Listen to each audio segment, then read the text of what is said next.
Bonjour, bonsoir et bienvenue à toutes mes petites jacteuses que vous êtes. Bonne année 2026. Bonne année, bonne année, bonne année. Mais on est en février, pourquoi tu me dis une bonne année? Mais parce que c'est aujourd'hui le nouvel an des arbres. On va commencer cette année, alors qu'on est peut-être probablement en mars, je ne sais pas quand sortira cette vidéo, avec un petit top flop des films que j'ai pu voir cette année. Cette année, c'est pas plus, pas moins de 49 films que j'ai pu voir, ce qui est très peu, je trouve. À titre de comparaison un peu simple, j'avais pu en voir 86 en 2024. Il y a une petite recrudescence, pas du tout le bon terme. J'ai vu beaucoup, beaucoup moins de films, malheureusement, mais ça va pas m'empêcher de faire ce petit top des familles. Petit top flop, on va commencer par les flops, donc par le film que j'ai positionné, donc 45e sur 49, puis on ira jusqu'au 49, puis on ira du 5e jusqu'au premier. En top 45 sur 49, on retrouve Joker 2. Et oui, cette comédie musicale que je qualifierais d'exécrable. Après, évidemment, tout ce qui sera dit dans cette vidéo n'engagera que moi. Vous êtes libre d'apprécier et d'avoir apprécié un film que j'ai détesté et d'avoir détesté un film que j'ai apprécié. Et le but, c'est d'en discuter si vous n'êtes pas d'accord. Après tout, on est là pour ça. Donc effectivement, Joker 2, je lui avais mis la magnifique et saugrenue note de 4 sur 10. Donc c'est pas non plus un désastre. J'avais adoré le premier. Et au-delà du fait que je sois pas du tout un fan de comédie musicale de base, le changement a été extrêmement brutal et j'ai pas trouvé ce film très utile dans le sens où une grande partie du film c'est des flashbacks des personnages qui te racontent ce qui s'est passé dans le premier au sein d'un tribunal, alors que si t'as vu le premier, bah tu t'en fous en fait. On s'en fout de revoir un film qu'on a déjà vu mais raconté par des personnages. Sauf que bah, moi ça m'intéresse pas forcément, encore moins quand ça concerne au bas mot 50%, allez peut-être 40% du film. J'ai trouvé ça légèrement trop. Dès qu'il y avait ces scènes au tribunal, je dis bah super, bah, tu me racontes une scène du premier film que j'ai vu, donc merci à toi. Mais n'hésite pas à me raconter quelque chose de nouveau. La relation entre Joker et Harley Quinn, ma foi, elle plaît ou elle plaît pas, bah moi elle a pas plu. Mais voilà, encore une fois, ça n'engage que moi. Ce qu'on peut retenir de bien, c'est la fin, donc on va éviter de non plus trop spoiler si jamais ça peut donner l'envie à certaines personnes de regarder les films. Mais j'ai trouvé la fin intéressante. Voilà, sinon pas grand-chose à sauver. Pour ce film-là, quelques images sympathiques, mais sans plus. Euh, Au-delà du fait que je n'aime pas les comédies musicales, j'ai trouvé les chansons un peu mauvaises, notamment celle de Joaquin Phoenix, avec une voix qu'on pourrait considérer de catastrophique, mais encore une fois, ça n'engage que moi. Film placé à la 46e place, on retrouve un film extrêmement populaire, extrêmement adoré par tout le monde. Pas du tout. On retrouve Simulant. Alors, si vous avez jamais entendu parler de ce film, eh bien, c'est normal. Et j'espère pour vous que ça continuera comme ça. Il a obtenu par mes soins la magnifique note de 3,5 sur 10. Donc, c'est un énième film de robots, avec des robots qui vivent avec les humains. Sauf que là, ça part d'un principe étrange que les gens se font remplacer eux-mêmes à leur mort. Et il y a des gens qui sont d'accord, qui disent oui, oui, oui, oui, quand je meurs, oh bah j'ai envie que mon robot il reste. Et le film part de ce principe-là, et après il y a un développement quelconque, j'imagine. Hein. Je vous avoue que j'ai décroché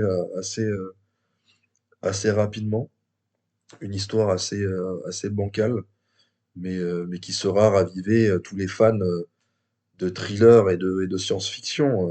Voilà. Quelque chose de positif que j'ai retenu, alors absolument pas, si ce n'est l'acteur Simu Liu, que vous connaissez peut-être un peu plus pour son personnage de Shang-Chi et de Ken dans Barbie. Mais sinon, j'ai oublié absolument tout le reste. Voilà, merci, bonsoir.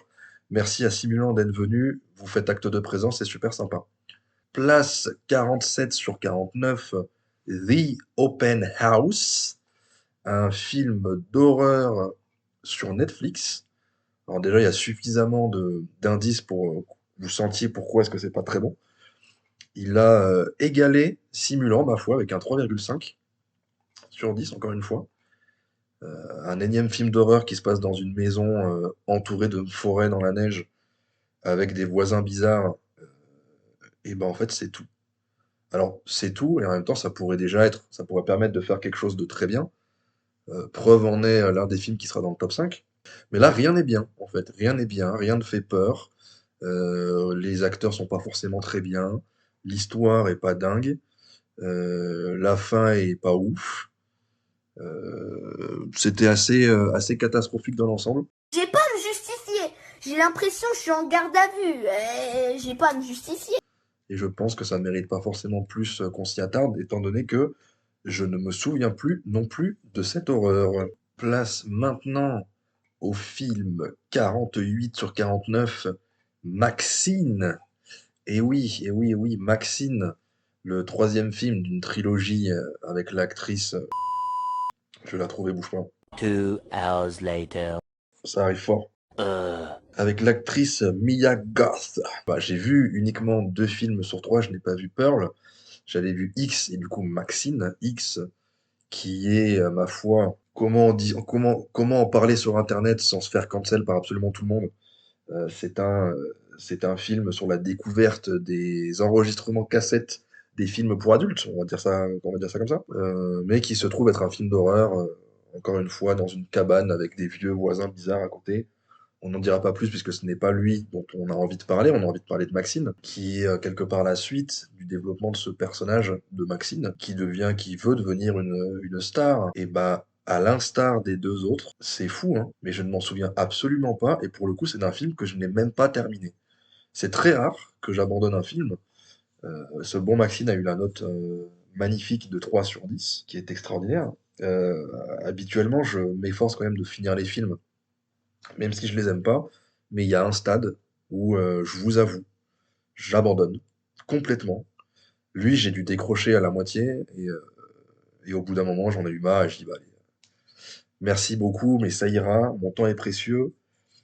Merci à toi Maxime pour tout ce que tu m'as apporté, mais là, à part du désarroi, du désespoir et de l'ennui, ça ira. Merci beaucoup. Merci, bonsoir. Je n'en peux plus, je suis en bout du rouleau, j'ai envie de rentrer, me foutre ma servante et terminer bonsoir, quoi. En dernière place, et en même temps, il ne pouvait pas en être autrement au vu des films que j'ai vus cette année, il s'agit de la comédie Contrabida Academy. Et oui, qui l'eût cru? Qui l'eût cru qu'un film comme ça existait? Eh bien, c'est une comédie philippine. Pour ceux qui savent et pour ceux qui savent pas maintenant, bah, vous le savez, j'ai fait un petit voyage là-bas quelque temps l'année dernière, du coup en 2025. Et il se trouve que pendant ce périple, j'ai regardé un film étant celui-là. Alors, quand vous regardez des films étrangers et que vous n'avez aucun code de ce pays, c'est assez compliqué. Il y en a pour lesquels on peut se rattraper assez facilement, notamment les films d'horreur où ça se rapproche assez, même s'ils ont leur patte artistique à eux-mêmes. Ça, ça vous empêchera pas, si vous êtes fan de films d'horreur, d'apprécier le film coréen Gonjam Hotel Asylum ou d'apprécier le film taïwanais Incantation. Là, pour le coup, Contra Vida Academy se base vraiment sur le code des gentils et des méchants, comme il y a un peu partout dans le cinéma, où un personnage est très gentil et elle va devenir méchante parce que Contra Vida, c'est un peu méchant. Il y a Bida qui est gentil et Contra Vida qui est méchant. Donc là, elle va se former à être méchante. Et c'est un film, je pense, qui parle beaucoup au public philippin, puisque c'est des acteurs extrêmement connus, qui ont des rôles extrêmement marqués, extrêmement ancrés. Et là, on retrouve des méchants qui jouent des gentils et des gentils qui jouent des méchants. Donc il y a un peu pas ce twist, mais on trouve ça rigolo de voir ces gens qui jouent des rôles qu'ils n'ont pas l'habitude de jouer. Mais en ne connaissant aucun personnage, bah, du coup, il n'y a pas cet intérêt profond. Et au-delà de ça, les quelques blagues parce que bon, c'est une comédie, hein, donc il est censé avoir des blagues. Et bah, les blagues m'ont pas fait rire, le scénario était pas dingue, le film n'était pas moche, mais très peu d'intérêt, pour moi, encore une fois. Mais, euh, mais voilà, si vous connaissez pas ce film et que vous avez Netflix, encore une fois, on va rien spoiler, parce que pour le coup, lui, je m'en souviens plutôt bien, puisqu'il a la magnifique note de 2,5 sur 10, quand même, hein, attention. Oula, parler français. Tu sais pas parler?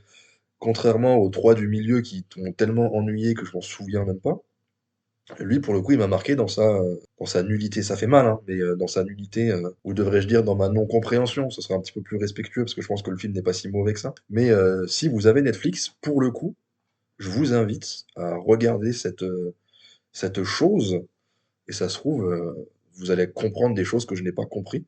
Vous allez être tout autant perdu que moi, et il sera parmi vos films les plus aléatoires de l'année 2026. Et je vous le souhaite, je vous le souhaite. Cette année n'a pas été extrêmement grandiose, comme je vous ai dit déjà, j'ai vu que 49 films, ce qui est très peu, et j'ai pas vu énormément de très bons films comparativement aux années précédentes, 4-5 années précédentes.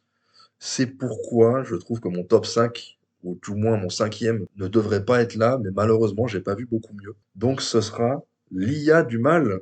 Il vient d'où l'IA du mal? Il passe sur Netflix lui aussi. L'IA du mal, qui est bien ancré dans sa période, hein, puisqu'il s'agit d'une IA dans une maison qui est maléfique, hein, sinon ça s'appellerait l'IA du bien, évidemment. Merci Captain Obvious. Le scénario est assez basique, effectivement, hein, c'est une IA qui est méchante. Donc quand les gens arrivent, ils utilisent, ils font «Ouah, l'IA est vraiment bien». Puis plus ça avance, plus l'IA est pas bien. Donc à ce niveau-là, le scénario est pas exceptionnel, mais j'ai trouvé le casting intéressant, les images étaient cool. L'horreur est présente, même si elle n'est pas non plus exceptionnelle. C'est un joli 7,5 sur 10 quand même, pour cette IA du mal. Habituellement, j'aime bien avoir des films qui ont au moins 8 sur mon top 5. Malheureusement, cette année, ça ne sera pas le cas, et c'est la seule fois depuis que je note des films, c'est-à-dire depuis très longtemps. Mais ainsi va la vie qu'à la fin, c'est comme ça. Pas trop vous en parler autrement, sinon ça spoilerait beaucoup. Et pour le coup, les 5 films qui sont dans ce top, et non pas dans ce flop, ils valent, mais c'est dur de parler français, valent le coup d'être découverts ou redécouverts, si ce n'est pas été déjà fait. Mais voilà, l'IA du mal, très sympathique, à voir en famille, n'est-ce pas? Top 4, il s'agit d'un film qui est sorti en 2025, Évanoui. Encore un film d'horreur, vous allez me dire, mais oui, bah, si va la vie qu'à la fin c'est comme ça, bam, je leur dis 4 fois, s'il le faut. Évanoui, qui m'avait déjà beaucoup intrigué dans sa bande-annonce, et l'image que vous voyez actuellement, elle est assez parlante. Des enfants qui disparaissent, des enfants d'une même classe qui disparaissent la nuit à 2 ou 3 heures du matin, sans laisser de traces, alors que tous les autres enfants de toutes les autres classes sont encore là et personne ne sait pourquoi. Et c'est déjà tout, et je vous en dirai pas plus en fait, tout simplement. L'horreur dans ce film-là marche vraiment bien. Il y a une spécificité de montage que j'ai trouvé intéressante, et je dirais même originale, parce que j'ai pas l'habitude de voir ça. C'est peut-être même pas impossible que ce soit pas la première fois. Si ce n'est pas la première fois, bah, j'ai oublié les autres fois. Mais en tout cas, un effet de montage assez cool. Après, ça va être difficile de dire autre chose sans vraiment tout trop spoiler. Mais milieu de film et fin de film, très très cool. Voilà, qu'est-ce que je peux dire de plus si ce n'est foncer.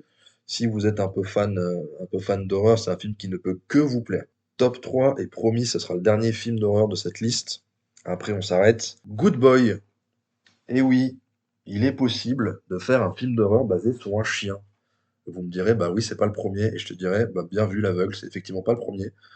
Mais ce qui est intéressant dans celui-là, c'est que c'est vraiment, au-delà d'être un film d'horreur sur un chien qui joue bien mieux que la grande majorité des acteurs de 2025, que j'ai pu voir au cinéma, c'est vraiment un film qui est centré sur ce que lui voit et ressent, et non pas un énième film où c'est un chien méchant qui attaque, comme Cujo par exemple. Il y a énormément de scènes où rien n'est dit, où on observe simplement les réactions de ce brave canidé qui subit un peu comme nous l'horreur qui se passe petit à petit au sein de la maison. Et bah ça marche super bien. Pareil, comme un peu évanoui, j'avais vu la bande-annonce sans trop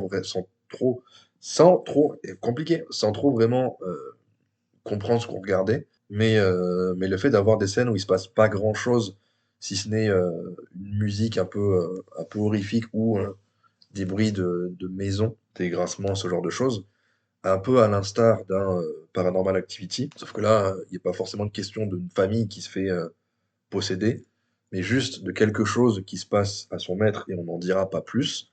Et ce chien qui comprend ce qu'un chien peut comprendre, c'est-à-dire bah, pas grand-chose. Et, et on subit, si c'est pas forcément le bon terme, mais on suit ça plutôt avec lui. Et encore une fois, je trouve que ça marche succulemment bien. Pour ce top 2, il fallait bien un film Marvel dans ce top ou dans ce flop. Et il se trouve que ça sera dans le top, très bien placé, qui lui aussi a un 8 sur 10, 3 films à égalité.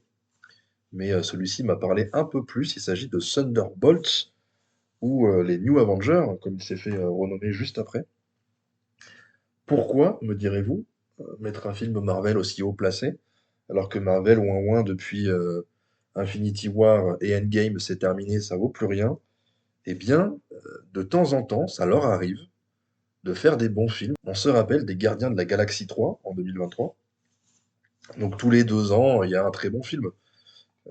Pourquoi Thunderbolts est un très bon film? Alors au-delà d'un casting beaucoup moins abusé que les années précédentes avec des super-héros capables de faire monts et merveilles, là on retrouve une équipe de losers, un peu comme la Suicide Squad, qui sont par la force du destin obligés de s'allier, mais qui ont tous un point commun, qui n'est pas un deuxième point commun du coup, puisque c'est tous des losers. Le deuxième point commun étant cette magnifique chose qu'on adore tous, qu'on appelle la dépression. Voilà, ils sont tous plus ou moins victimes d'un mal qui les ronge et avec lesquels ils doivent avancer. Pour tous les autres films, ça va être difficile de parler de ces mots sans spoiler, mais il y a pas un des personnages qui vit sa meilleure vie au moment où les événements du film Thunderbolt se passent. Ils sont tous, on peut appeler un nervous breakdown. Ayant des personnes dans mon entourage et étant moi-même un peu à subir ce genre de choses, eh bien, ça fait assez mal. Ça fait assez mal, on ressent vraiment ce que peuvent ressentir un peu ces personnages, et ça fait du bien d'avoir un thème un peu plus adulte dans les films Marvel, alors que on est un peu habitué à ce que ce soit un peu devenu enfantin, un peu léger, un peu neuneux, comme peut l'être par exemple Les Quatre Fantastiques, qui lui était vraiment basé vraiment sur le fait de, bah, c'est un film extrêmement léger, euh, où c'est beau, c'est magnifique, tout le monde rigole. Le méchant, ça a beau être l'un des méchants les plus énervés de l'histoire de Marvel, bah en fait, on s'en tamponne les amygdales. Là non, dans ce Thunderbolt, tout est, je trouve, bien géré. Même le méchant est, c'est tout simplement exceptionnel.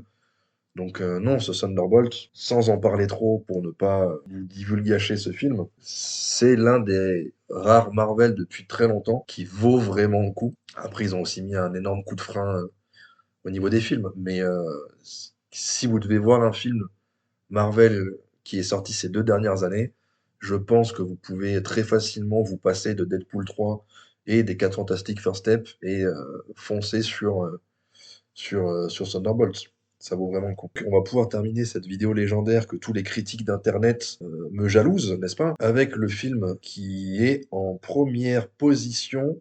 Est-ce qu'il la mérite? Alors, pas forcément, mais encore une fois, ça n'a pas été une année très exceptionnelle côté cinéma pour moi. Et je n'ai pas fait preuve de beaucoup d'observation. J'ai échoué à mon test de perception. Je n'ai absolument rien vu. Et quand il y a eu un twist dans le film, qui était pourtant pas un twist, puisque fallait juste regarder l'affiche, euh, bah moi ça m'a fait tout bizarre. Il s'agit de Compagnon. Et oui, pourtant, pourtant là vous voyez l'affiche et vous avez déjà compris de quoi il s'agit. Mais, pas moi, pas moi. J'ai regardé la bande-annonce pourtant, hein, et j'étais parti du principe que c'était juste une femme qui voulait tuer son mec pour X ou Y raison. Et c'était avec un casting qui me plaisait bien. Donc ça a suffi à moi à piquer ma curiosité.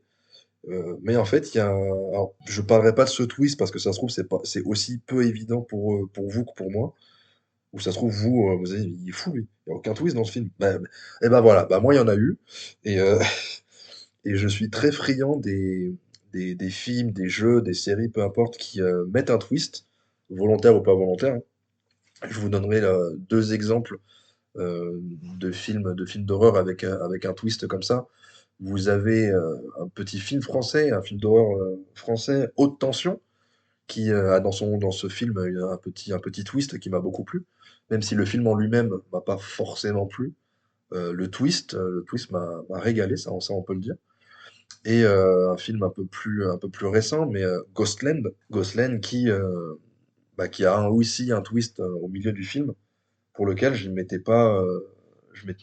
pas attendu. Et donc ça m'a fait un petit quelque chose. Et bien ça m'a fait plus ou moins la même chose sur Compagnon. C'est-à-dire que je regardais quelque chose sans comprendre ce que je regardais. Et puis il y a eu ce twist et je me suis dit, ah ouais, mais en fait je regarde ça. Et du coup, ça a fait chpoup là-dedans. Je sais pas si c'est ça l'expression. Euh, mais ça m'a marqué de ouf et j'ai beaucoup aimé. C'est pour ça qu'il a la magnifique note de 8,5. Est-ce que 8,5 ça mérite d'être top 1 d'un classement de films de l'année? Je pense pas, puisque bah, c'est la première fois que j'ai pas de film qui a 9 ou plus dans mes tops de l'année. Malheureusement, je n'ai pas vu quelque chose de mieux ou qui m'a un peu plus touché que celui-là. Mais voilà, je vous invite évidemment à le voir si vous ne l'avez pas déjà vu. Il était sorti au cinéma 2025, donc je pense qu'il arrivera sur les plateformes d'ici ouais, d'ici 5-6 ans, vu qu'on est en France. Mais bon, avec un petit VPN, vous pouvez le choper quelque part, je pense. Notamment sur là, il devrait être sur Prime, donc vous pouvez peut-être le choper sur Prime avec le VPN, avec le code Squeezie. Il a pas assez d'argent, donnez-lui un peu d'argent. Mais voilà, je vous invite à voir ceci, si ce n'est pas déjà fait. Et sur ces belles paroles, je pense qu'il est temps de vous dire adieu et à l'année prochaine. Du coup, pas adieu, mais bien à l'année prochaine. Au revoir.